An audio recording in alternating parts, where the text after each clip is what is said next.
Zimbabwe cash crisis worse. Talking about Venezuela once again. Systemic important banks. They removed the 1,000 called monetary awareness.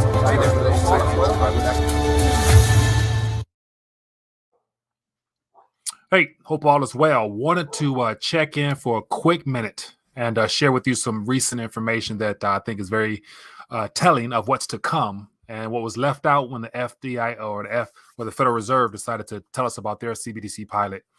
But won't be long. Just want to check in for a quick minute and share with you some interesting graphics and go from there. But it's been a while since I've done a news update, so I thought I would take a minute and do that. But hope everyone's doing well. As I mentioned, won't be long.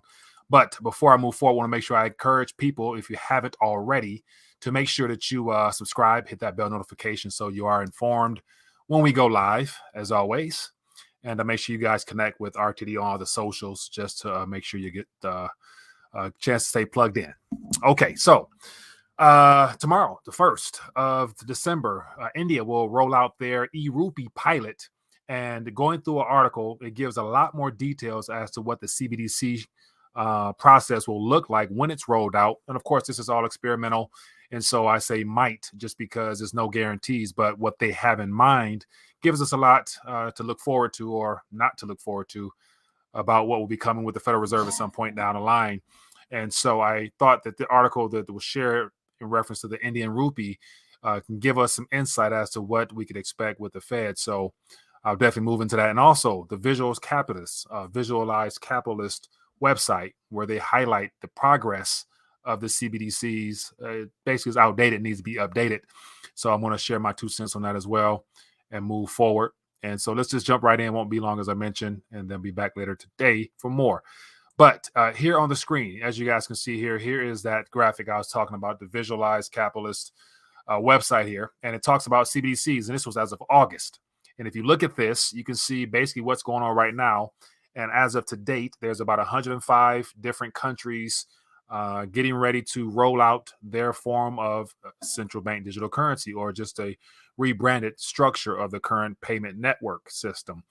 And so 2 countries I wanted to primarily talk about, of course, the U.S. here. This is still in the blue. And the blue means research. But then again, we can go a lot farther than that, just because with the recent announcement of the 12 banks, 12-week pilot, rather, with the Federal Reserve, it is officially in pilot mode here in the U.S.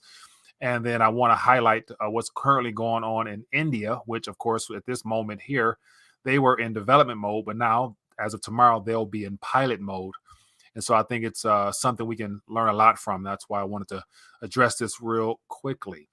And so as I started off mentioning about the Federal Reserve, they gave us an update as to the concept of wanting to talk about a digital dollar project. And so here's just a headline from a couple of weeks ago. We talked about this, but it had nowhere near the amount of details and information that this article about the e-Rupee has. And I think that's where we can learn more. So real quick, let me jump in. So this is from the Business Standard, and it's been updated over the last day or so because I've been keeping an eye on this, trying to just more so oversee things as they unfold in real time, because I think it's a good way to stay ahead of the mainstream narrative that they're trying to feed us. And even though I go through this article here, they try to paint the e-Rupee or the CBDC currency in a similar light as physical cash, of which it doesn't make any sense just because it's all in digital form. But then again, to sell it to the people, they try to make it appear as that it'll be 1-in-1 and even have the same form and denominations as the actual physical currency. So I'll thumb through this real quick and then share my 2 cents. And then we can talk about this further on the live stream tonight. But it says here, e-Rupee pilot begins tomorrow. Here's what you can expect from it. And so it says the transactions using the retail CBDC can be person to person as well as person to merchant, and payments can be made using QR codes shown on merchant locations. And that's a little quick snippet there. But to give you an idea, it says the Reserve Bank of India will launch the first pilot for their retail version of the central bank digital currency tomorrow, exactly a month after it started a pilot for its digital rupee wholesale segment. So ultimately, 2 different forms of payment network system. One is for retail, the average person, and then other ones for wholesale, the financial institutions. And so same architecture, but just different use cases for this distributed ledger technology. And so same system, same format that's in India is the same thing that they're working on or already completed here. But just to give you an idea, it says a CBDC is a legal tender issued by a central bank in digital form. And as of now, I'm not quite sure if it has been approved to be an official legal tender form just because it's in pilot mode as well. But we know as things continue to deteriorate, eventually something's going to break. And then, of course, their solution will be this form of a rebranded currency. Then it says here, types of CBDCs. Based upon the usage and functions performed by CBDC and considering the different levels of accessibility, it can be broadly be of two types: general purpose retail CBDC, which is the CBDC-R, and the wholesale CBDC-W. And as I mentioned before, when we were first told about the whole Federal Reserve Fed pilot in reference to the digital dollar, it was just all one concept, never less any of these details as to the structure of it. But you better believe they had the same plans in mind.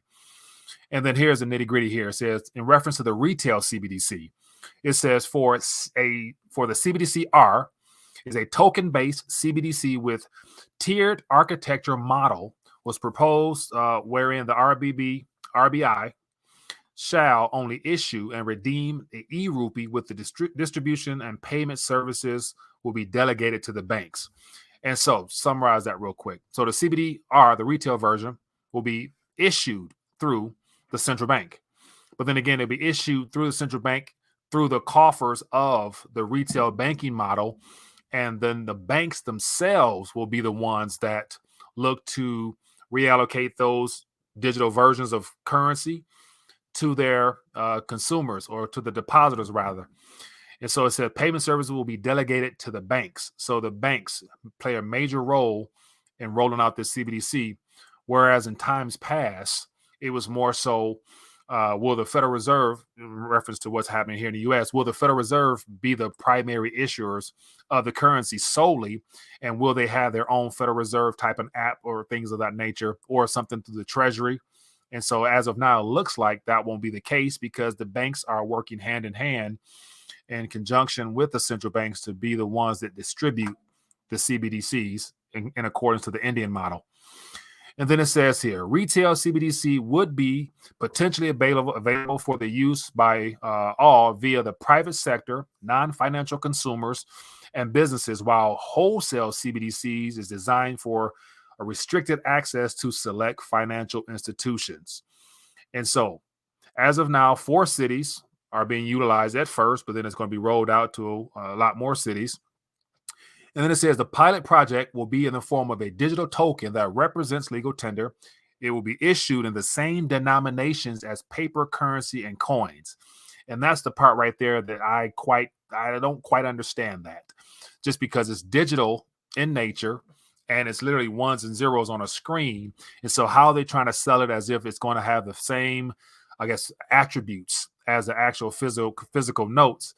And this is in reference to what's happening in India. And so I remember talking about in 2016 how the Indian rupee, the 500 and 1,000 rupee notes were removed from circulation. And so as of now, they don't have any high denomination notes. And so I actually tried to figure out the most recent types of notes there. And so I came up with just these, here. So as of now, we got the 10, the 20, the 50, 100, 200.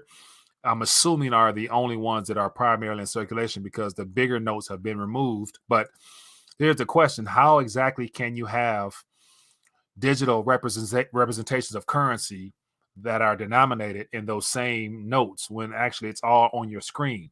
And so that's the interesting side of things we're going to get a chance to see, just because what happens in case of needing to make change and things of that nature, how will coins and things of that nature be rolled out? So we'll see. But at the end of the day, it will probably resemble the same format as our banking system. Now, when you look on your screen, you see a nominal number of any kind. So not quite sure how they're going to try to make it look like they have the representation of physical notes, but we'll see. Anyway, last little bit here, and then I'll get into why this is of concern, and people should really be continuing to wake up to what's happening in real time outside of the distractions. And so here, the transactions using the retail CBDC can be both person to person as well as person to merchant, and payments can be made using a QR code. So I remember talking about, years ago, how the QR code structure, and of course, all of this distributed ledger technology and the QR code and all these attributes of this financial sector was given to us, was given to us with the distributed ledger technology, i.e., the digital asset space. So all these things that were once being used as tools of financial freedom out of the hands of the banks and the monetary controllers happen to be utilized in this new rebranded system they're trying to deal with us. So anyway, but we will see. But it says here, last here, let me get this on the screen here. It says the retail CBDC will not earn any interest. So meaning same system, ultimately speaking, and at some point, minus the physical paper, their digital distributed ledger technology will be on the bank's ledgers in connection with the central bank's system, because the central banks issue it, as it said here, but they will not bear any interest, especially in this current environment here, as we're experiencing issues with the banking sector, which will eventually be a problem. It says here it can be converted into other forms of money, such as bank deposits. And so, once again, this is just a little snippet of what's happening in India as of tomorrow. And the reason I wanted to bring this up was because of this article here that just exposes some of the concerns that people still have. And so it says 105 countries are exploring CBDCs and 11 have already launched them. And so here is a little video from the IMF, I think about a month ago, where the IMF, it says Deputy Manager Director, let me zoom in some here, former governor of the People's Bank of China, spoke about the programmability of central bank digital currencies. And I'll just thumb through this real quick. It says CBDCs can improve financial inclusion through what we call programmability. It says that the CBDC can allow government agencies and private sector players to program to create smart contracts to allow targeted policy functions, for example, a welfare payment, for example, consumption coupon, for example, food stamps. By programming CBDCs, those monies can be precisely targeted for what kind of people can own and what kind of use this money can be utilized for. An example of food. And so lastly here is an interesting video here from somebody on Twitter sphere who gives a good little rundown as to how this technology that is being introduced at this current moment was already operational and in use in China well before all the things that we're experiencing now was here. So just highlighting how more of this stuff here was a part of a much more sinister plan that was already here. And so we will see how the things play out. So I was going to play it, but I'll just link all these articles here in the description if you guys want to dive in deeper for yourself. But I thought this was interesting just because this article here goes into a lot more detail as to what we can expect possibly when it comes to the digital dollar here. Nothing new, same system in the hands and control of the same individuals. And so just a matter of when and how. And of course, we know that sometime in the near future, they're going to try to roll this out just because that is their game plan. So, and then I do see here the Bitcoin fixes this. I hope you're right. But once again, I wouldn't hold my breath just because, that's a digital representation on the same phone, utilizing the same operating system that we don't control. So give it time. But anyway, I just wanted to check in for a quick minute and share with you some things that was on my radar. This is one amongst many, so we'll get to more later on tonight. And we will just chime in. But I thought I would just share this. Leave your thoughts in the comment section, and we'll touch on this later. But anyway, enjoy the rest of the day, people. Be good.